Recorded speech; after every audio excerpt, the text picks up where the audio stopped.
ఒక పాటల రచయితకి తన భావజాలాన్ని కరెక్ట్‌గా ప్రొజెక్ట్ చేస్తూ ఏదైతే హీరో ఫేస్ మీద అది ప్రొజెక్ట్ అయినప్పుడు, అది బాగా పాపులర్ అయినప్పుడు వచ్చే సంతోషం వేరు.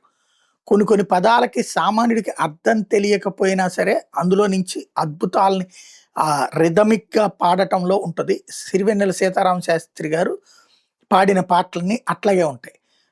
ఒకసారి మనకి ఆయన 'త్రివిక్రమ్' మాట్లాడిన మాటలు గుర్తుకు తెచ్చుకుంటే అర్థమవుతది. అట్లాగే అలాంటి ఒక అద్భుతమైనటువంటి టాలెంటెడ్ ఏదైతే సిరివెన్నెల శాస్త్రి గారి తరహాలో రాయగలిగినటువంటి వ్యక్తి మనకి ఇద్దరున్నారు. అటు బోస్ గారు గావచ్చు, ఇటు పక్కన అనంత శ్రీరామ్ గారు గావచ్చు. అనంత శ్రీరామ్ గారు తాజాగా 'రై రై రారా' అనే పాట 'రామ్ చరణ్' సినిమాలో రాబోతుంది. ఇందులో ఆయన ఒక ప్రయోగం చేశారు.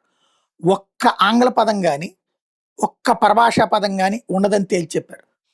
ఆ సినిమాకి సంబంధించిన బుచ్చిబాబు గారు అందుకు సహకరించారు. టోటల్‌గా అనంత శ్రీరామ్ గారు ఇప్పటికి 1600 పాటలు రాశారు. అందులో ఈ పాట ప్రత్యేకంగా నాకు గుర్తుండిపోతుందని చెప్పుకొచ్చారు.